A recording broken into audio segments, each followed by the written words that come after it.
जब हम विहार में आते हैं तो हमारा सबसे पहला कर्तव्य बनता है कि हम त्रिशरण पंचशील ग्रहण करें और वंदना करें।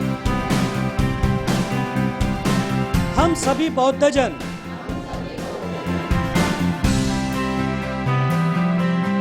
अपना विहार अपनी आवाज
जय भीम।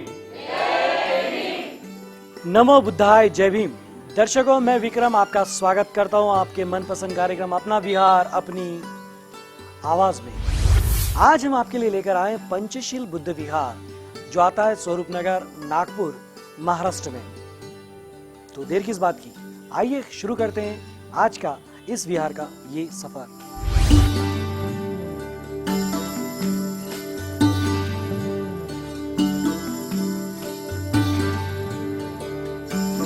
दर्शकों, अब वक्त हो गया है त्रिशरण पंचशील ग्रहण करने का। और जी हाँ, हमेशा की तरह मैं आपसे यही विनती करता हूँ कि आप भी हमारे साथ मिलकर त्रिशरण और पंचशील ग्रहण करें।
दर्शकों, उम्मीद करता हूं कि आपने भी हमारे साथ मिलकर त्रिशरण पंचशील ग्रहण किया होगा।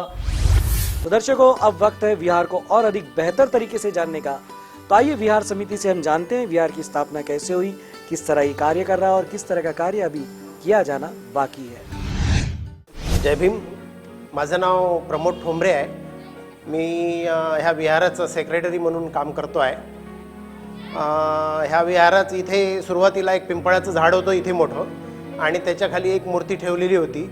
ती मूर्ती पाहून आम्हाला असं वाटलं की इथे आपण विहार बांधलं पाहिजे बा, आणि त्यानिमित्तानं मग आम्ही सर्व लोक इथे जमा झालो आणि जमा करून इथे 17 मे 1912 रोजी बुद्ध विहाराचं भूमिपूजन केलं.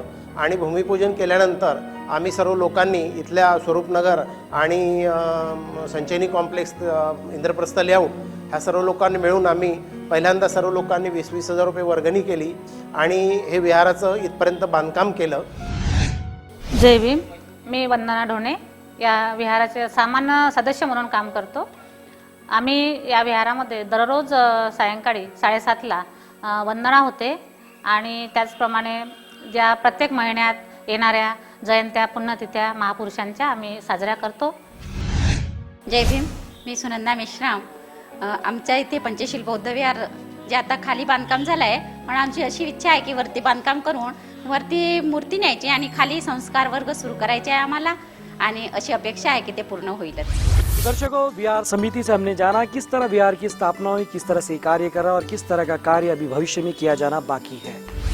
अपना विहार अपनी आवाज में वक्त है एक छोटे से ब्रेक का, लेकिन ब्रेक के उस पार भीम का दीवाना, बोध कथा, आओ मिलकर गाएं और भी बहुत कुछ आपका इंतजार कर रहा है. तो बने रहें आवाज इंडिया टीवी के साथ और देखते रहें अपना विहार अपनी आवाज. अब देखना यह है कि गेम शुरू होने के बाद क्या ये इसी तरह नॉर्मल रह पाते हैं. 2 बार 3 बार ऐसा प्रयास किया गया, लेकिन वो एक बाज वो ऊंचा उड़ ही नहीं रहा था. राजा को परेशानी हुई, बोली ये क्यों नहीं उड़ रहा है.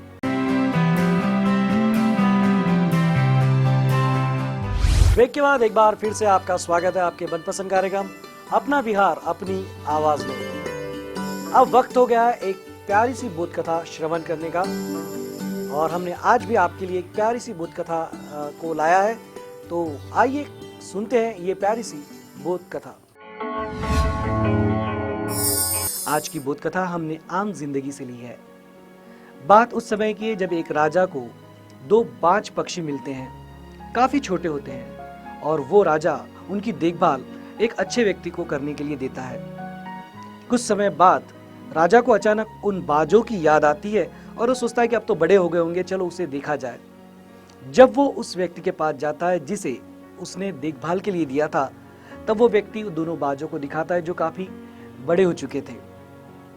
राजा कहते हैं कि अब इन्हें उड़ा कर दिखाओ, और दोनों बाजों को हवा में छोड़ा जाता है. तो एक बाज ऊंची उड़ान भरता है, लेकिन दूसरा थोड़ी दूर आगे जाकर वापस उसी टहनी पर आकर बैठ जाता है जहां पे से वो पहले हमेशा रोज रहता था. 2 बार 3 बार ऐसा प्रयास किया गया, लेकिन वो एक बाज वो ऊंचा उड़ ही नहीं रहा था. राजा को परेशानी हुई, बोली ये क्यों नहीं उड़ रहा है. उसने बहुत कोशिश की लेकिन नहीं हुआ. तो उसने पूरे राज्य में सूचना फैला दी कि भाई आप में से जो व्यक्ति इस बाज को ऊंचा उड़ाएगा उसे बड़ा इनाम दिया जाएगा. तरह तरह के लोगों ने तरह तरह के प्रयास किए, लेकिन कोई भी सफल नहीं हो पाया. अंत में एक दिन राजा जब अपने राजमहल में था, तभी उसी वक्त उन्हें दोनों बाज ऊंचे आसमान में उड़ते दिखाई दिए. उन्हें उत्सुकता हुई कि ये कैसे हुआ. ये जानने के लिए वह उस व्यक्ति के पास गए जहां पर ये बाज रखे हुए थे, और उन्हें पता चला कि ये करिश्मा सिर्फ एक किसान ने कर दिखाया है. तो किसान को उन्होंने पूछा कि बोले तुमने कैसे कर पाए हो, कैसे किया है तुमने ये, क्योंकि बाकी कोई भी ये चमत्कार या ये करिश्मा या इस तरह से कोई नहीं कर पाया है, तुम कैसे कर पाए. उसने बड़े आसानी से जवाब दिया. बोले जब मुझे पता चला कि वो डाल वो छोड़ नहीं रहा है, जिस डाल पर वो बैठा रहता है थोड़ी देर उड़ने के बाद फिर से उसी डाल पर आके बैठ जाता है, तो मैंने वो डाल ही काट दी. जैसे ही डाल काट दी, वो बाज उसी के साथी बाज के साथ ऊंची उड़ान पर चला गया है. दर्शकों, हम भी इसी तरह की एक डाल पर बैठे हैं. कई बार ऐसा होता है कि हम उस डाल को छोड़ना ही नहीं चाहते हैं। एक जिंदगी की एक चौकट हमने बना रखी है, हम ये सोचते हैं कि नहीं इस चौकट के बाहर जाएंगे तो शायद हमारा क्या होगा। एक डर सताने लगता है जो उस बाज को सता रहा था। और अगर आपको भी जीवन में इस तरह का लगता है कि आप सालों से एक ही कार्य कर रहे हैं और इसीलिए कर रहे हैं कि आप सोचते हैं शायद फिर दूसरा काम मैं नहीं कर पाऊंगा, तो शायद आप भी इसी तरह की कोई डाल पर बैठे हैं जिसे काटने की जरूरत है। तो आगे बढ़िए, सफलता आपके कदम जरूर चूमेंगी, यही मंगल कामनाएं। दर्शकों, ये थी आज की बोध कथा। उम्मीद करते हैं कि ये बोध कथा आपको जरूर पसंद आई होगी। और अगर आपके पास भी इस तरह की प्यारी सी कोई बोध कथा है तो देर ना करें, ये नीचे जो व्हाट्सएप नंबर चल रहा है इस पर व्हाट्सएप के जरिए आप हमें अच्छी अच्छी कहानियां भेजें। लेकिन जब भेजें तो अपना नाम और पता जरूर लिखकर भेजें, ताकि जब हम उसे इस कार्यक्रम का हिस्सा बनाएं तो हम लोगों को बताएं कि ये हमें आपने भेजी है। अब वक्त है दर्शकों सबके साथ मिलकर गाने का, गुनगुनाने का। तो देर किस बात की, आओ मिलकर गाएं। भारतीय घटनेचा तू शिल्पकार आहे, सुगंधा परी तव कीर्ती दिगंधात वाहे, दिगंधात वाहे। भारतीय घटनेचा तू शिल्पकार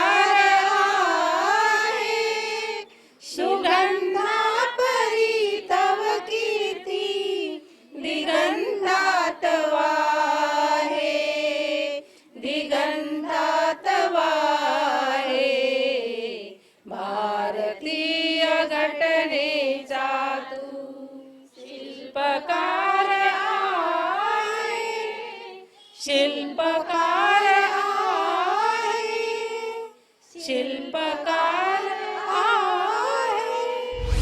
दर्शकों, क्या कहने वाला हूँ, मैदान सज गया। जी हाँ, मैदान सज गया है क्योंकि हमारे खिलाड़ी खेलने के लिए तैयार हो चुके हैं। वही गेम, वही प्यारा सा गेम जो सबको पसंद आता है, सबको अपना बनाता है, सबको दीवाना बनाता है, और जिस गेम का नाम है भीम का दीवाना। जी हाँ, भीम का दीवाना।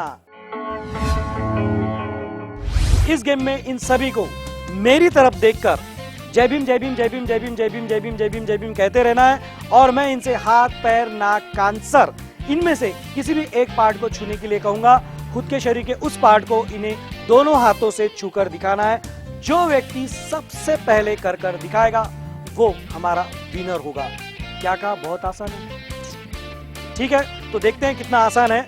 जो दर्शक हमेशा देखते हैं उन्हें पता है क्या होने वाला है, लेकिन जो दर्शक पहली बार देख रहे हैं उन्हें पता नहीं कि क्या होने वाला है, और इन्हें भी पता नहीं कि क्या होने वाला है। तो दर्शकों बने रहे। इसके पहले कि गेम शुरू करें एक बार फिर से एक इनकी ट्रायल ले लेते, देख लेते ये लोग नॉर्मल है भी या नहीं। कान को पकड़िए, ओके, छोड़ दीजिए। दर्शकों, आपने देखा इन लोगों ने बड़े प्यार से आसानी से करके दिखाया, सब नॉर्मल है। अब देखना ये है कि गेम शुरू होने के बाद क्या ये इसी तरह नॉर्मल रह पाते हैं या नहीं। तो आइए देर नहीं करते, शुरू करते हैं भीम का दीवाना। और आपका समय शुरू होता है अब।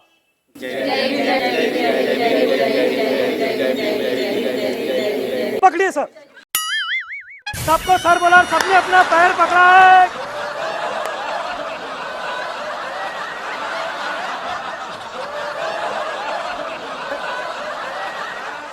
दर्शकों, क्या हुआ है किसी के समझ में नहीं आया।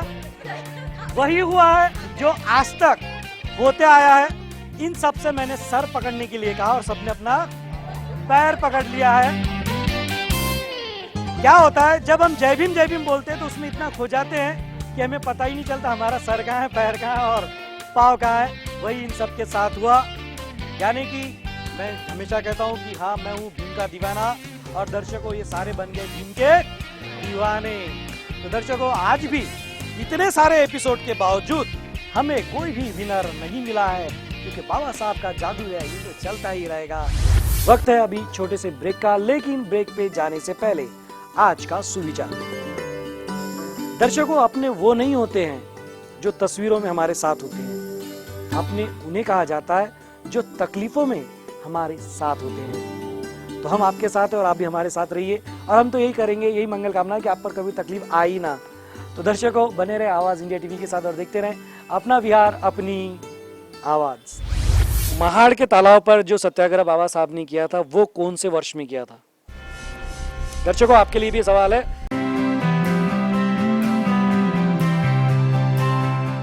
ब्रेक के बाद एक बार फिर से आपका स्वागत है आपके मनपसंद कार्यक्रम अपना विहार अपनी आवाज में। दर्शकों, अब वक्त है अपना विहार अपनी आवाज में सवाल और जवाबों का। आप देख सकते हैं सारे उपासक और उपासिकाएं हमेशा की तरह मेरे साथ इस वक्त मौजूद हैं और अब देर न करते हुए शुरू करने जा रहे हैं हम सवाल जवाब का ये सिलसिला। मेरा पहला सवाल ये है कि बाबा साहब को बैरिस्टर यानी वकील की पदवी जो मिली थी वो कौन से वर्ष में मिली थी? बैरिस्टर की पदवी लेकर, ये पद लेकर, ये डिग्री लेकर बाबा साहब आए थे, ये कौन से साल में हुआ था? वो वर्ष कौन बता सकते? जय भीम। अपना परिचय दें। हेमलता वैद्य। बताएं कौन से वर्ष में? 1861। 1861 सॉरी। आगे चलो मैं ही जवाब दे दूं। इसका जवाब है 1922। 1922 में बैरिस्टर की डिग्री बाबा साहब को मिली थी। आप मेरे लिए तालियां बजा सकते हैं।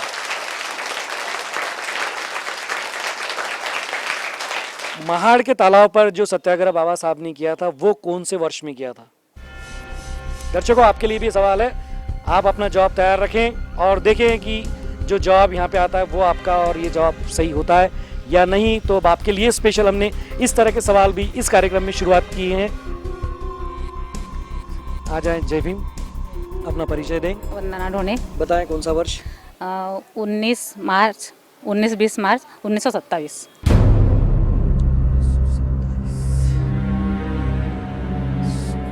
बिल्कुल सही जवाब है। जोरदार तालियां इनके लिए।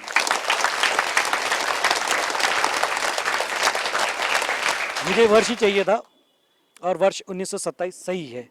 अब मेरा एक सवाल हमेशा की तरह हम विहार से संबंधित कर रहे हैं क्योंकि वो चीज़ भी हमने छोड़ी नहीं है। जिस विहार में सालों से आ रहे हैं उस विहार के बारे में ये कितना जानते हैं ये भी तो जानने का प्रयास हम करते हैं। इस विहार में कितनी जगह पर हमें अशोक चक्र नजर आता है? कौन बता सकता है? हाथ ऊपर कर। जिस विहार में आप इतने सालों से आ रहे हैं उस विहार में कितनी जगह पर अशोक चक्र नजर आता है? बताएं आप। आ जाए। नहीं, मुझे सिर्फ संख्या बताएं। संख्या बताएं कितनी? 2 जगह। अपना परिचय नहीं दिया आपने। रोशन गजबी। ठीक है गजबी साहब, आप रुकिए। रोशन जी, ये चीज रोशन नहीं हो सकी है। जवाब जो चाहिए आ जाए आप यहाँ पर।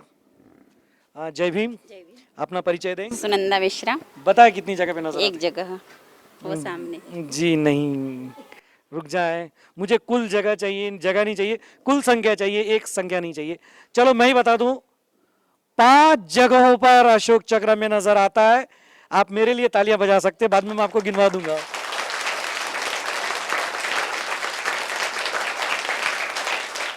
सोचिए दर्शकों, जिस विहार में ये नहीं आ रहा और मुझे आया भी 10-15 मिनट हुए और मैंने बता दिया इन्हें कितने हैं। तो अब आप भी, आप जब हम आपके विहार में आएंगे तो आप भी पूरी जानकारी विहार की लेकर रखिए और साथ ही जिस तरह के सवाल हमने अब इस कार्यक्रम में शुरू किए खास आपके लिए, ऐसे सवालों की भी तैयारियां जरूर करके रखिए। फिलहाल बढ़ते हैं आगे। बाबा साहब ने हम सबको एक आदेश दिया था, हर बुद्धिस्ट व्यक्ति को सहपरिवार हर रविवार को विहार में जाना ही चाहिए। इसी आदेश का पालन करने के लिए और इसी कर्तव्य की पूर्ति करने के लिए हर विहार में हम शपथ लेते हैं और ये भी देखते हैं कि वो इस शपथ का पालन कर रहे हैं या नहीं। तो आइए आप भी आज मेरे साथ, हमारे साथ मिलकर शपथ लें। हम बोधिसत्व डॉक्टर बाबा साहब अंबेडकर के अनुयायी, हम सभी बौद्ध जन मिलकर ये शपथ लेते हैं, हम सहपरिवार हर रविवार और छुट्टी के दिन परिसर के विहार में जाएंगे, वहां वंदना करेंगे, यथाशक्ति धम्मदान करेंगे, साथ ही एक दूसरे के सुख और दुख में शामिल होंगे। आवाज इंडिया टीवी के माध्यम से हम सब मिलकर ये शपथ ग्रहण करते हैं। नमो बुद्धाय। जय भीम। दर्शकों, उम्मीद करता हूं कि आपने भी हमारे साथ मिलकर न सिर्फ ये शपथ ली होगी, बल्कि शपथ का पालन भी आप हमारे साथ मिलकर करेंगे। साथ ही इस बात के लिए औरों को भी जागृत और प्रेरित करेंगे। बढ़ते हैं आगे। दर्शकों, आवाज इंडिया टीवी चैनल को मजबूत बनाने के लिए आप लोगों का सहयोग हमें मिलता है। कई लोग अलग अलग तरह से अपना योगदान देते हैं और सबसे बड़ा योगदान इस चैनल को मजबूत बनाने के लिए जो देते हैं वो इस चैनल को विज्ञापन देकर देते हैं। आप भी सबसे पहले इसे नियमित तौर पर देखें, औरों को प्रेरित करें। साथ ही अपने घर परिवार में होने वाले जन्म दिवस, शादी की सालगिरह, स्मृति दिन या अन्य किसी भी प्रसंग की जो भी प्रोग्राम्स होते हैं उसकी एक विज्ञापन, साल भर में अगर आप सिर्फ एक विज्ञापन भी आवाज इंडिया टीवी को देते हैं तो इसमें आपका योगदान देते हैं चैनल को मजबूत बनाने के लिए। साथ ही ये आपकी जिम्मेदारी भी बनती है और आप इसे अपनी जिम्मेदारी समझकर निभा भी सकते हैं। इस विहार में भी कई उपासक और उपासिकाओं ने आवाज इंडिया टीवी को विज्ञापन देकर अपनी जिम्मेदारी को निभाया है। आइए देखते हैं इस विहार में किन किन उपासक उपासिकाओं ने इस जिम्मेदारी को बखूबी निभाया है। आवाज इंडिया टीव्हीला जाहिरात देऊन आम्ही आमचं कर्तव्य पार पाडलं, तुम्ही केलं का? आवाज इंडिया टीवी को विज्ञापन देकर मैंने मेरी जिम्मेदारी निभाई है, क्या आपने निभाई? आवाज इंडिया टीवी को ऐड देकर मैंने अपनी जिम्मेदारी निभाई, क्या आपने निभाई? आवाज इंडिया टीव्हीला मी ऍड देऊन मी माझी जिम्मेदारी निभावली का तुम्ही निभावली? आवाज इंडिया चैनल को ऐड देकर मैंने अपनी जिम्मेदारी निभाई, क्या आपने निभाई? आवाज इंडिया टीवी को ऐड देकर मैंने अपनी जिम्मेदारी निभाई, क्या आपने निभाई? आवाज इंडिया टीव्हीला जाहिरात देऊन मी माझं कर्तव्य पूर्ण केलं, का तुम्ही केलं? आवाज इंडिया टीवी को याद देके मैंने अपनी जिम्मेदारी निभाई, क्या आपने निभाई क्या? आवाज इंडिया टीवी को मैंने याद देकर मैंने अपनी जिम्मेदारी निभाई, क्या आपने निभाई? आवाज इंडिया टीवी को ऐड देके मैंने अपनी जिम्मेदारी निभाई, क्या आपने निभाई?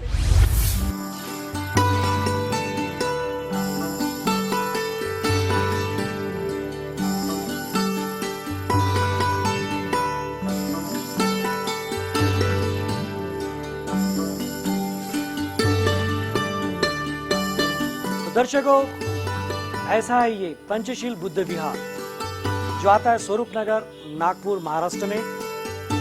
और उम्मीद करते हैं कि ये विहार आपको जरूर पसंद आया होगा। और अगर आपका भी कोई विहार है या आप भी चाहते हैं कि आपके परिसर के विहार को हम इस कार्यक्रम का हिस्सा बनाएं, तो बहुत आसान है। ये व्हाट्सएप नंबर चल रहा है, इस पर व्हाट्सएप के जरिए आप हमें पूरे विहार का विवरण लिखकर भेज दें। हम कोशिश करेंगे आपके विहार को इस कार्यक्रम का हिस्सा बनाकर दुनिया तक पहुंचाने का। और आपके पास कोई अच्छी बोध कथा है, अच्छे विचार हैं, अच्छे सुझाव हैं, वो भी इस व्हाट्सएप नंबर पर भेजिए। साथ ही ये कार्यक्रम आपको कैसा लग रहा है वो भी आप हमें इस पर बता सकते हैं। और आपकी सुविधा के लिए अब तक जितने विहार हो चुके हैं, लगभग सारे विहार अब आप देख सकते हैं दोबारा यूट्यूब पर। जी हाँ, आवाज इंडिया टीवी साइट पर जाएं और अपना विहार, अपनी आवाज और विहार का नाम टाइप करें। आपको जो विहार चाहिए वहां पे नजर आ जाएगा। तो आज के लिए बस इतना ही। मुझे विक्रम को दीजिए इजाजत। मिलेंगे कैमरा पर्सन नीलेश जी, श्रेयस जी के साथ फिर से दोबारा। तब तक बने रहे आवाज इंडिया टीवी के साथ और देखते रहे अपना विहार, अपनी आवाज।